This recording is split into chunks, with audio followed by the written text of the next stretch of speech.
Perkenalkan teman-teman, nama saya Dr. Rizky Amalia Rahma, saya Mitra BP dari Palembang ya. Nah, Alhamdulillah hari ini saya berkesempatan untuk membuka sesi 3 CM kita kali ini dan membahas materi. Kali ini kita akan membahas tentang radikal bebas dan antioksidan. Nah, udah ada yang pernah dengar belum nih? Apa tuh ya radikal bebas? Apa ya antioksidan? Nah, udah ada yang tahu? Udah pada tahu saya nggak jadi ngisi materi nih. Mungkin udah pada dengar gitu ya, sekilas gitu tentang radikal bebas, antioksidan gitu ya. Tapi mungkin hari ini kita akan lebih mempelajarinya lebih banyak ya gitu. Nggak banyak-banyak banget sih, Alhamdulillah 15 menit ya insya Allah. Baik, kita mulai aja. Bismillahirrahmanirrahim. Slide Mbak Arda. Oke, udah ya. Nah, ini teman-teman, apa yang disebut dengan radikal bebas? Slide-nya kayaknya kelewatan tuh Mbak. Yang depan. Oke, lagi. Sip.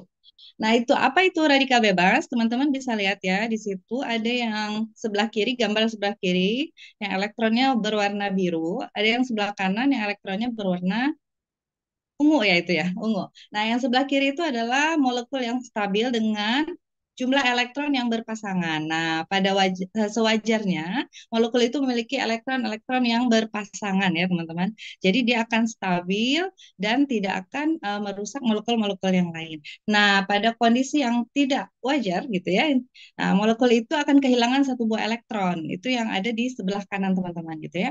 Boleh ke saya aja, Mbak Ada. Nah, boleh teman-teman tadi ya perhatikan sebelah kiri adalah molekul yang tidak stabil dan kehilangan satu buah elektron. Yang sebelah kanan itu adalah molekul yang tidak stabil karena kehilangan satu buah elektron. Nah, apa nih yang menyebabkan kehilangan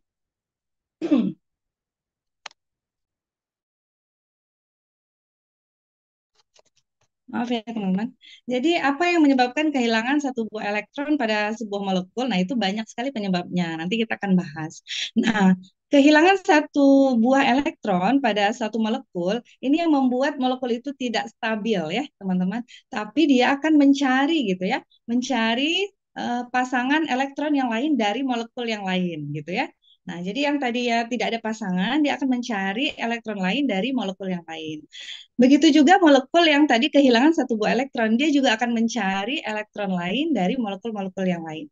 Nah, proses berantai ini, teman-teman, akan menghasilkan radikal-radikal bebas yang baru, sehingga dalam tubuh kita terdapat banyak sekali radikal bebas ketika ada satu saja molekul yang kehilangan elektron. Nah, seperti itu ya, teman-teman, kurang lebihnya ya. Bisa dimaklumi ya, bisa dipahami ya. Nah, jadi intinya kalau kita ada satu buah radikal bebas, dia akan memancing timbulnya radikal-radikal bebas yang lain dalam tubuh kita, gitu ya. Nah, next, Mbak Arda. Lalu apa sih bahayanya radikal bebas dalam tubuh kita? Nah, dampak adanya radikal bebas dalam tubuh kita ini banyak sekali ya, teman-teman. Nah, ini salah satunya adalah terjadinya stres oksidatif. Next. Terjadinya stres oksidatif. Oksidatif ini artinya sel yang normal tadi diserang oleh si radikal bebas. Ini gambarnya ada Mbak Erda. Sel yang normal diserang oleh si radikal bebas sehingga dia akan membuat sel ini menjadi satu mengalami kerusakan sel ya. Yang kedua mungkin ada adaptasi selnya berkurang gitu. Dan yang paling fatal gitu dia akan terjadi kematian sel. Nah, ini teman-teman ya, stres oksidatif. Jadi yang sebelah kiri itu normal sel, yang sebelah kanan itu sel yang sudah diserang oleh si radikal bebas, yang tengah ya, yang sebelah kanan itu ketika selnya sudah mulai mengalami stres oksidatif. Nah, dampak stres oksidatif ini uh, membuat si sel ini tidak bekerja secara maksimal gitu ya. Pertama dia mengalami kerusakan demi kerusakan sel, yang kedua dia mulai mengalami kurangnya kemampuan adaptasi dan yang terakhir dia terjadi kematian sel atau degenerasi sel. Nah, inilah yang disebut dengan proses stres oksidatif yang disebabkan karena banyaknya radikal bebas pada tubuh kita. Kita kan sering dengar ya propolis itu bisa membuat regenerasi sel. Nah, kalau kita belajar tentang regenerasi sel, nah ini kebalikan dari regenerasi sel. Justru dia adalah degenerasi sel atau kematian sel. Nah, jadi hati-hati teman-teman kalau kita mempunyai radikal bebas yang terlalu banyak dalam tubuh kita akan mengakibatkan stres oksidatif dan mengakibatkan degenerasi sel secara dini ya. Next.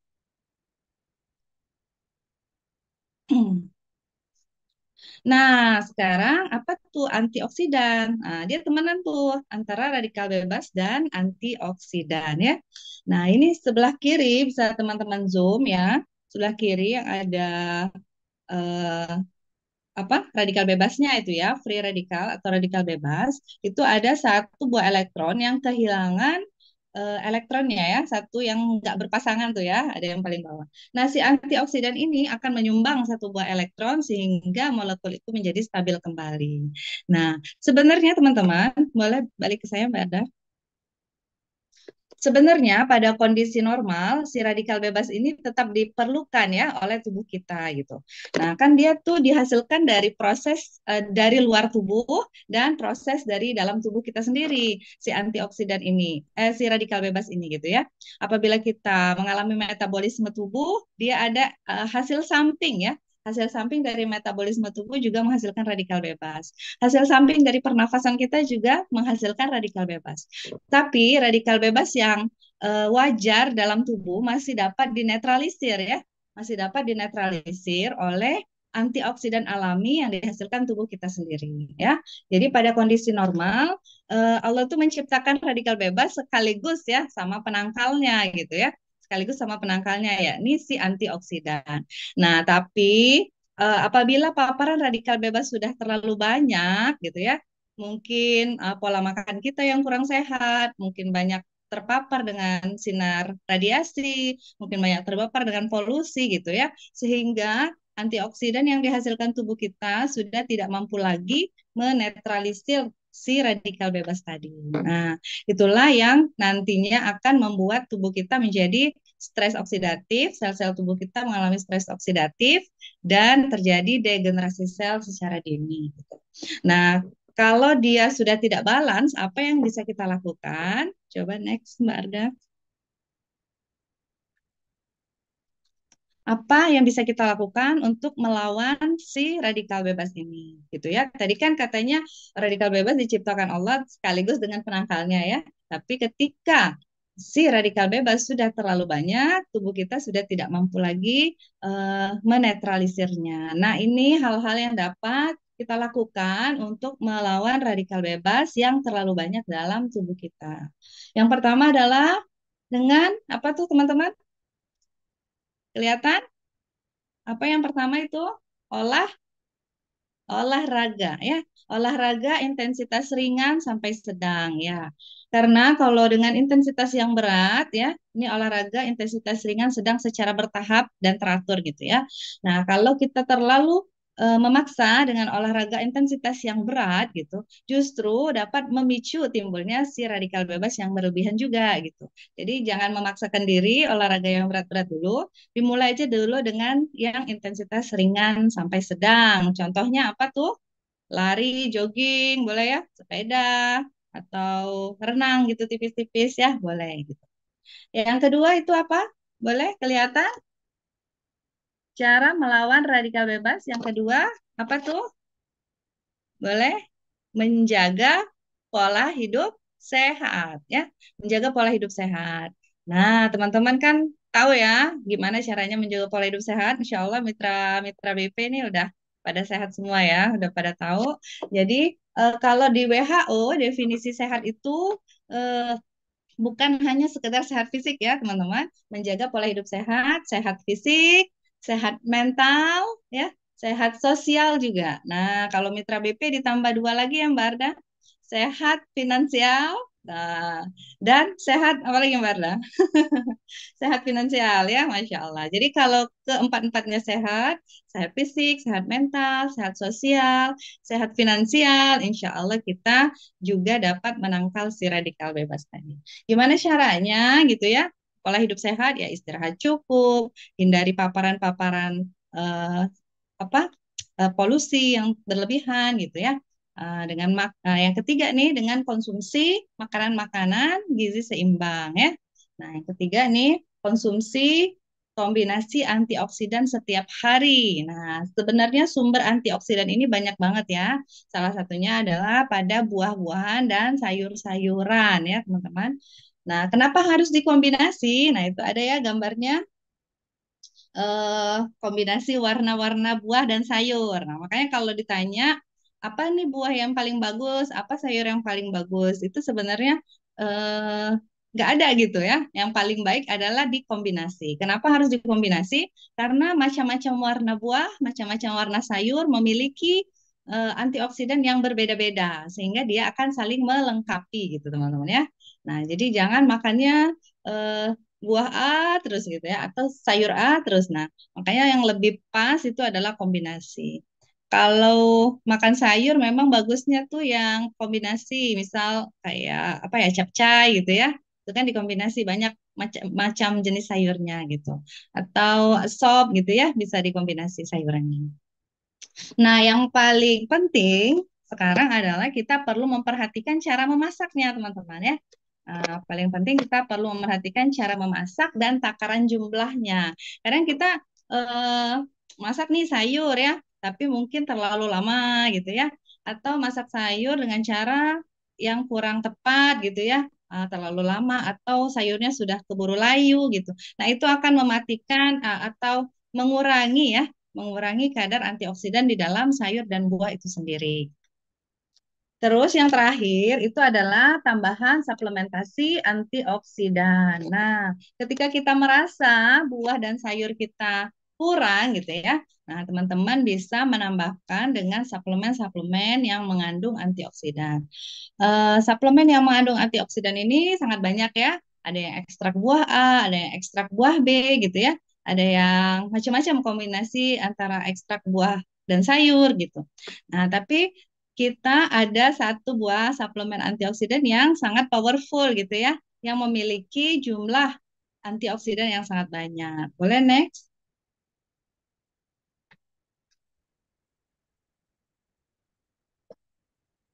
Apa itu? Ya, propolis. Propolis sebagai sumber antioksidan alami ya. Nah, ini penelitiannya yang menyebutkan bahwa propolis ini adalah salah satu sumber antioksidan alami gitu ya. Nah, teman-teman bisa lihat. Boleh balik ke saya bentar, Garda. Nah, jadi suplementasi propolis ini bisa menambah kadar antioksidan dalam tubuh kita gitu ya. Karena apabila kita merasa konsumsi buah sayurnya masih kurang dari takaran atau cara mengolah buah dan sayurnya kurang tepat gitu, boleh kita menambahkan suplementasi yang mengandung antioksidan seperti propolis.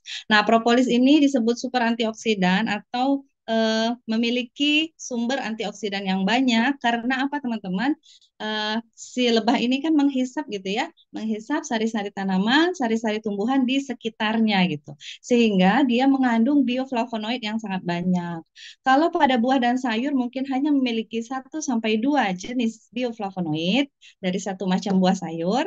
Tapi kalau dalam propolis bisa mengandung banyak sekali bioflavonoid karena si lebah tadi sudah menghisap banyak sekali tumbuhan dan tanaman di sekitarnya gitu ya. Jadi eh, kalau tadi konsumsi satu buah sayur atau satu buah buah gitu, dia tetap bagus, tapi propolis bisa apa melengkapinya gitu, bahkan lebih dari itu gitu. Nanti kalau teman-teman boleh cari lagi nanti setara dengan apa gitu ya. 1 tetes propolis setara dengan sekian buah-buah jeruk, sekian buah buah apel misal gitu. Nah, itu ada. Nah, alhamdulillah kita memiliki suplemen yang sangat bagus untuk menetralisir radikal bebas dalam tubuh kita ya. Nah, yang paling penting yang harus digarisbawahi tadi ada ya di jurnalnya yang paling bawah. eh, aktivitas propolis sebagai antioksidan juga harus dibarengi dengan kualitasnya gitu ya. Karena eh, jumlah antioksidan atau bioflavonoid yang ada di dalam propolis juga dipengaruhi oleh spesies lebahnya, oleh tanaman di sekitarnya, oleh lokasi di sekitarnya, juga yang terakhir bagaimana cara mengekstraknya. Sehingga kita harus memperhatikan jenis propolis yang benar-benar sudah teruji dan terbukti sehingga ekstraksinya bagus, sehingga kadar antioksidannya sudah tidak berkurang atau sangat lengkap di dalamnya. Nah, salah satunya dengan eh, adanya sertifikat FDA itu adalah salah satu tanda bahwa propolisnya sudah sangat bagus, teruji dan berkualitas ya. Nah, itu aja sepertinya habis ya Mbak Arda. Terima kasih atas kesempatannya. Semoga teman-teman di sini semua mitra BP makin sehat, konsumen-konsumennya juga makin sehat, mitra-mitranya juga makin sehat, rezekinya banyak, berkah dan berlimpah. Amin ya rabbal alamin. Terima kasih. Wassalamualaikum warahmatullahi wabarakatuh. Waalaikumsalam.